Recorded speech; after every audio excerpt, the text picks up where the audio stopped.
آپ کا سوال ہے کہ قرآن کو کیسے مانوں کہ یہ آسمانی کتاب ہے، یہ صحیح گرنتھ ہے خدا کی طرف سے، ایشور کی طرف سے؟ یہ آپ کا سوال ہے بھائی صاحب کا بہت اہم سوال ہے، اچھا سوال ہے کہ میں کیسے مانوں کہ خدا، کہ یہ قرآن خدا کی کتاب ہے، صحیح گرنتھ ہے، اس میں غلطیاں نہیں ہیں۔ میں نے ایک تقریر کی ہے جس کا موضوع ہے کہ قرآن خدا کی کتاب ہے، کیا قرآن خدا کا کلام ہے؟ اور یہ تقریر تقریباً 2 گھنٹے کی ہے، وقت نے کہ 2 گھنٹے میں لوں، لیکن کوشش کروں گا کہ میں آپ کو اس کا جواب دوں۔ اکثر لوگ جب پوچھتے ہیں کہ ہم کیسے مانیں کہ قرآن خدا کا کلام ہے، میں ہمیشہ کہتا ہوں اگر کوئی بھی کتاب، کوئی بھی کلام کو یہ ثابت کرنا ہے کہ وہ خدا کی طرف سے، ایشور کی طرف سے، اللہ کی طرف سے، اس کے لیے فرض ہے کہ وہ یہ ثابت کرے کہ وہ کتاب ہر دور میں اپنے آپ کو ثابت کرتا ہے۔ مثال کے طور پہ ہزاروں سال پہلے دور تھا معجزہ کا، اور الحمدللہ قرآن معجزہ کا معجزہ ہے۔ اس کے بعد جب قرآن نازل ہوئی وہ دور تھا لٹریچر اور پوئٹری کا، لٹریچر اور پوئٹری کا دور تھا۔ الحمدللہ آپ کوئی بھی عربی ماہر سے پوچھو، چاہے وہ مسلم ہو یا غیر مسلم ہو، کہ آج وہ تسلیم کرتا ہے کہ سب سے بہترین عربی زبان میں کتاب ہے وہ ہے قرآن مجید۔ لیکن آج اگر کوئی مذہبی کتاب یہ کہتا ہے کہ دنیا چپٹی ہے، بہت اچھے انداز میں دنیا چپٹی ہے، کیا آپ مانیں گے؟ آپ مانیں گے بھائی صاحب؟ نہیں مانیں، کیونکہ آج لٹریچر اور پوئٹری کا دور نہیں ہے، آج دور ہے سائنس اور ٹیکنالوجی کا۔ تو ہمیں سائنس اور ٹیکنالوجی کے ذریعے دیکھنا پڑے گا کہ قرآن خدا کا کلام ہے۔ اس کے ذریعے جو لوگ نہیں مانتے کہ قرآن خدا کا کلام ہے، آج سائنس یہ کہتی ہے ہماری کائنات وجود میں کیسے آئی۔ کچھ 40 یا 50 سال پہلے کچھ سائنسدان کو نوبل پرائز ملا تھا یہ ڈسکور کرنے کے لیے کہ ہماری کائنات وجود میں کیسے آئے، اور اسے کہتے تھے بگ بینگ، ایک بڑا دھماکہ۔ اور سائنس آج یہ کہتی ہے کہ ہماری کائنات ایک پرائمری نیبولا تھی، اس کے بعد ایک دھماکہ ہوا، سیکنڈری سیپریشن، اس کے بعد وجود میں آیا گیلیکسی، ستارے، سورج، چاند، اور یہ دھرتی جس پہ ہم رہ رہے ہیں۔ تو میں پوچھوں گا یہ کب آپ کو پتا چلا؟ تو وہ کہیں گے 40 سال پہلے، 50 سال پہلے۔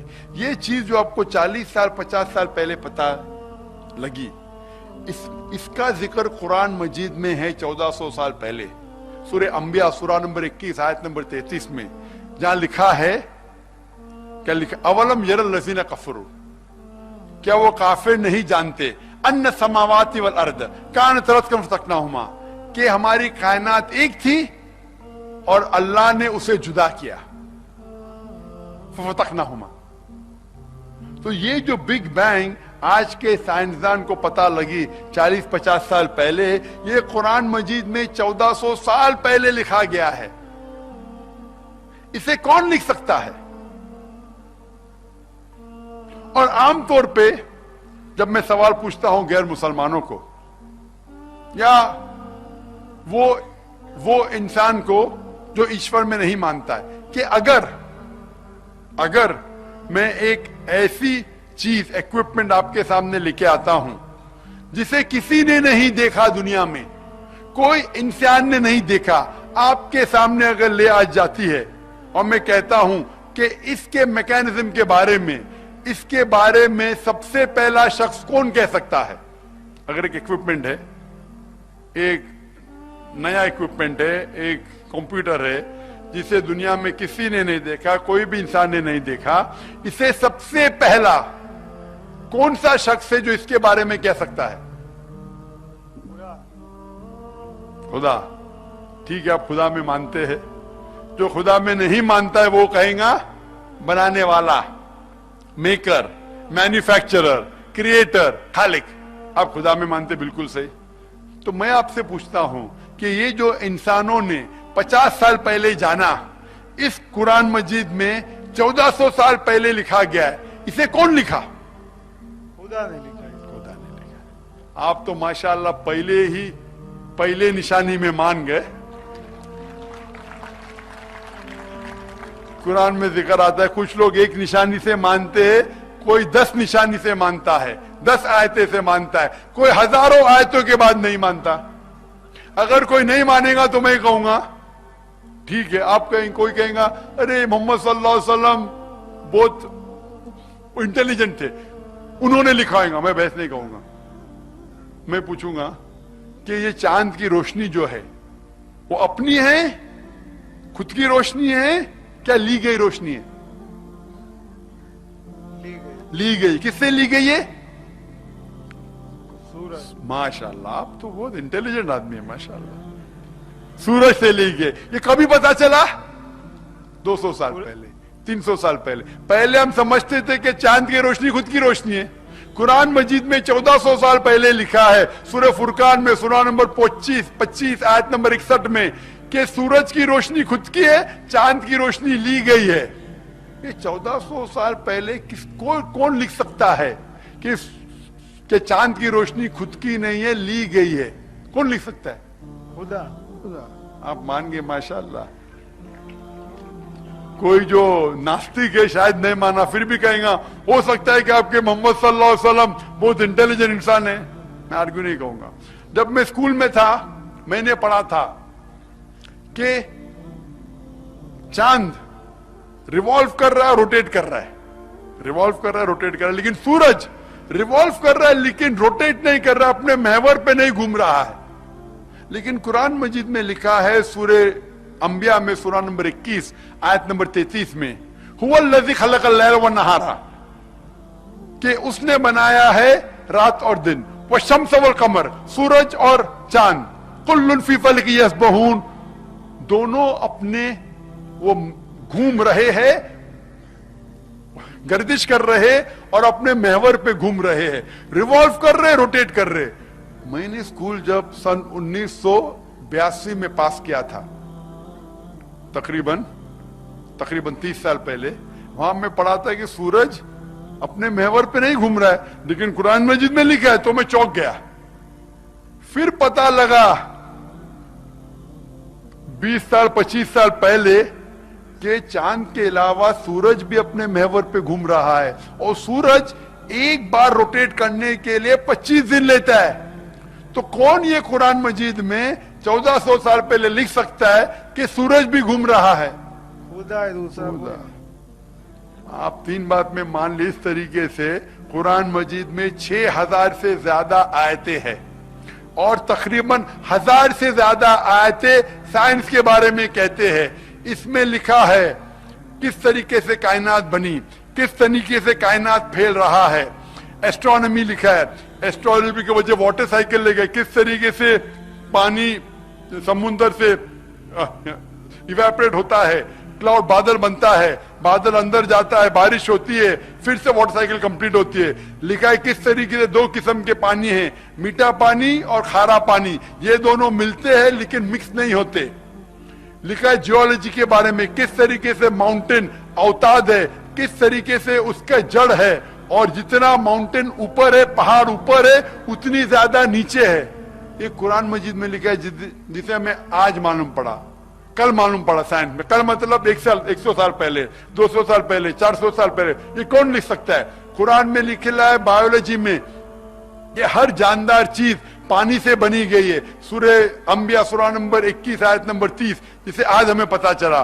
قرآن میں لکھا ہے کہ نہ ہی انسان لیکن پیڑ پودوں کے اندر بھی جنس ہے, مرد اور عورت, جو ہمیں آج پتا چلا, جو قرآن مجید میں 1400 سال پہلے لکھا ہے. باٹنی, زیولوجی, ایمبریولوجی, 1000 سے زیادہ آیتیں ہیں. ہر سائنس کے بارے میں جو ہمیں آج معلوم پڑا जो कुरान मजीद में 1400 साल पहले लिखा है, कल मालूम पड़ा तो 1400, उसके बाद मैं पूछूंगा कौन लिख सकता है, और जवाब है खुदा। माशाअल्लाह। तो साइंस के जरिए हम ये साबित कर सकते हैं कि खुदा, ये कुरान खुदा की किताब है। अगर ये साइंस आप दूसरी मजहबी किताबों के जरिए परखेंगे, इसको बाइबल के जरिए परखेंगे, तो सैकड़ों आयतें बाइबल में जो साइंस के खिलाफ है।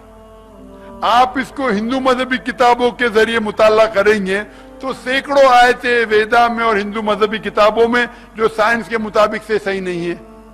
बुद्ध मजहब की किताब लेंगे तो गलतियां पाएंगे। मैं ये नहीं कहता हूं कि साइंस के जरिए मैं कुरान को साबित कर रहा हूं। हम मुसलमानों के लिए कुरान और ऊंचा है, लेकिन गैर मुसलमानों के लिए, नास्तिक के लिए साइंस नंबर 1 है। तो मैं आपके नंबर 1 को लेता हूं, मेरे नंबर 1 को लेता हूं और साबित करता हूं कि कुरान इससे कई दर्जे ऊंचा है। तो इसके जरिए हम ये साबित कर सकते हैं कि कुरान माशाअल्लाह खुदा की किताब है, ईश्वर की किताब है, अल्लाह की किताब है। और आज की तहकीक कहती है कि जितने भी आयतें हैं, एक भी आयत एस्टैब्लिश साइंस के खिलाफ नहीं है। तो इसके जरिए आप साबित कर सकते हैं कि कुरान खुदा का किताब है और सही किताब है और इसमें कोई गलतियां नहीं। जितने बाकी मजहबी किताब जो खुदा की तरफ से आए उनमें तब्दीली हो चुकी है। ये मैं नहीं कहता हूं, मजहब के ठेकेदार कहते हैं, पंडित कहते हैं, प्रीस्ट कहते हैं कि जितनी बाकी मजहबी किताब है, चाहे ईसाई मजहब की हो, हिंदू मजहब की हो, इसमें तब्दीली हो चुकी है। आप जानते हैं महाभारत पहले जब जिक्र महाभारत को कहा गया था, अर्जुन के पोते ने कहा, उसमें 8000 श्लोका थे। कितने? 8000 श्लोका। फिर जब से एक जन ने सुना, दूसरे को कहा, दूसरे ने तीसरे को कहा, सदियों बाद आने लगे, फिर महाभारत हो गया 24,000 श्लोका। आज है 1,00,000 श्लोका। अब टीवी पे देखेंगे रामानंद सागर का महाभारत, उसमें देखते मारुति भी पीछे जाती है। वो लेटेस्ट तब्दीली है।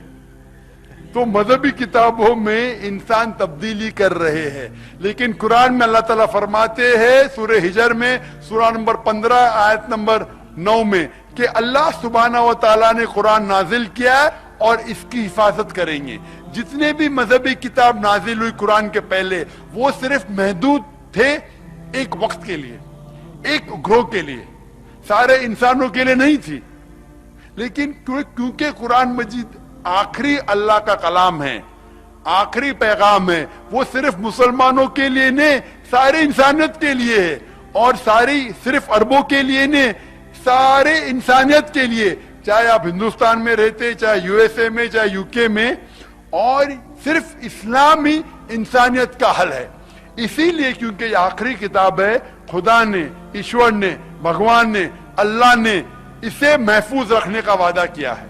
कितनी भी कोशिश करो, आप कुरान में बदली ला ही नहीं सकते, क्योंकि अल्लाह इसकी हिफाजत कर रहा है। जितने पहले मजहबी किताब आए, वक्त के दौरान साल गुजरते हुए उनमें तब्दीली आए, उसमें मिलावट आई, और क्योंकि वो महदूद था एक वक्त के लिए, खुदा ने, ईश्वर ने, अल्लाह ने उसे महफूज रखना को सही नहीं समझा।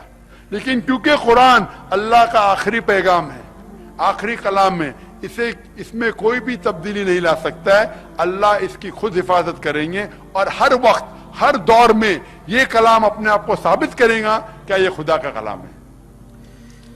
भाई साहब, आपको अभी यकीन है? भाई साहब, यकीन है। आपको यकीन है कि कुरान खुदा का कलाम है? 100%। आप एक खुदा में मानते?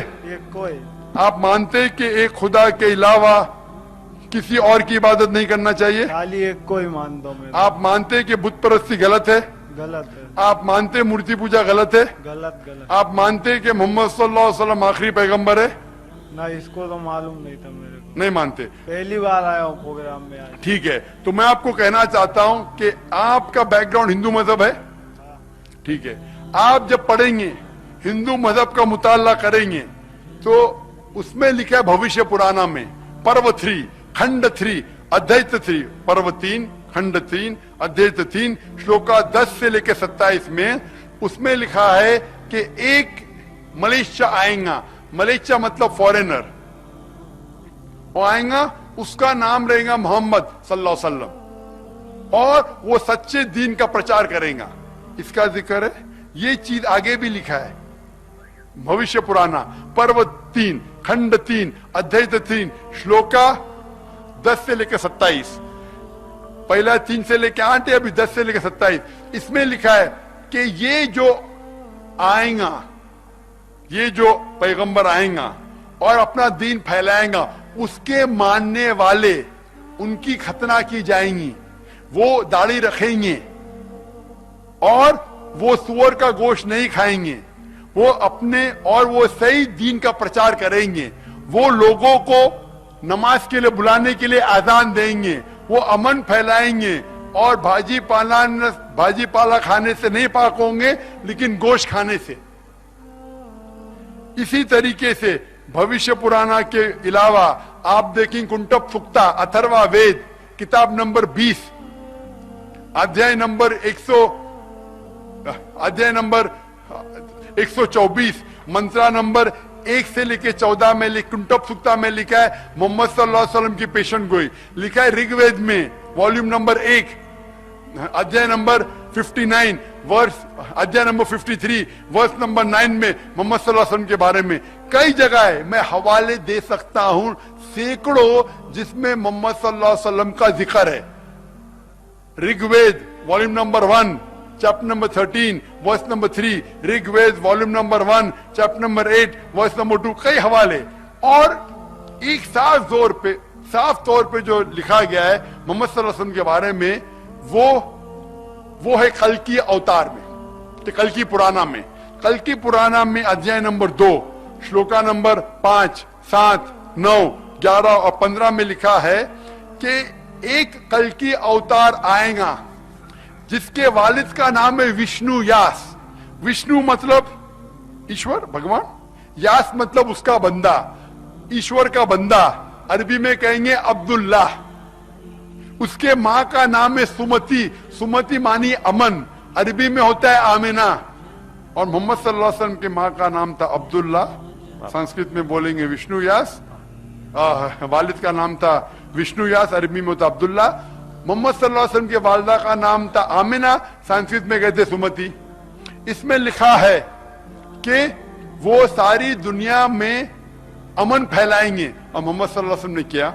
लिखा है कि वो अमन के शहर में पैदा होंगे जो मक्का है, उस शहर के लीडर के घर में पैदा होंगे। मोहम्मद सल्लल्लाहु अलैहि वसल्लम कुरैश के खानदान में पैदा हुए। उसमें लिखा है कि उसके 4 करीब दोस्त होंगे, वो है 4 खुलफा राशिदीन।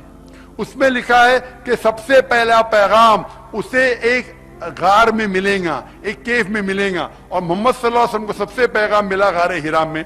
उसको सबसे पैगाम मिलेगा रात के दौर, मोहम्मद सल्लल्लाहु अलैहि वसल्लम को सबसे पहला पैगाम इकरा रात में मिला। उसके बाद वो कल की अवतार हिजरत करेगा नॉर्थ के तरफ, फिर वापस आ जाएगा। हम जानते हैं मोहम्मद सल्लल्लाहु अलैहि वसल्लम ने हिजरत की मदीना पे, फिर से वापस आए। ये सारी पेशन गोई सिर्फ एक ही शख्स की तरफ इशारा कर रही है, मोहम्मद सल्लल्लाहु अलैहि वसल्लम। तो मोहम्मद सल्लल्लाहु अलैहि वसल्लम की पेशन गोई ना ही वेद में, ना ही हिंदू मजहबी किताब में है, बाइबल में भी है, बुद्ध मजहब की किताब में भी है। तो आपके मजहबी किताब में जब लिखा है पेशन गोई है कि आपको कल के अवतार में मानना चाहिए, तो अब आप मानते मोहम्मद सल्लल्लाहु अलैहि वसल्लम में? हाँ, मानता हूँ। अब मानते?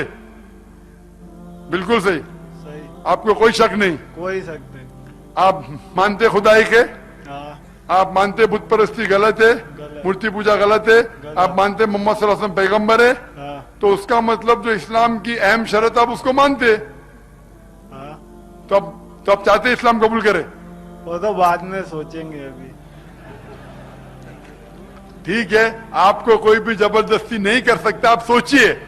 अगर कोई सवाल आपके जहन में आता है तो आप मुझे पूछ सकते हैं बिना झिझक। Email islam@irf.net। कोई भी शक है मुतमईन हो जाइए, आप सिर्फ मुझे मत मानिए, जाके तहकीक करो। जाकिर जो कह रहा है खुदा के बारे में सही है, जाकिर जो ईश्वर के बारे में कह रहा है सही है, मोहम्मद सल्लल्लाहु अलैहि वसल्लम के बारे में कह रहा है, ऐसे ही ये हवाला लेके, ऐसा नहीं कि इधर लिखेला उधर लिखेला, हवाले के साथ जब आपको मुतमईन हो जाएगा तो देर मत कीजिए, मुझे मत मिलिए, आप कहो कि अल्लाह एक है और अल्लाह के अलावा कोई माबूद नहीं, मोहम्मद सल्लल्लाहु अलैहि वसल्लम पैगंबर है, इंशाअल्लाह आपको सफलता मिलेगी इस दुनिया में और आखिरत में।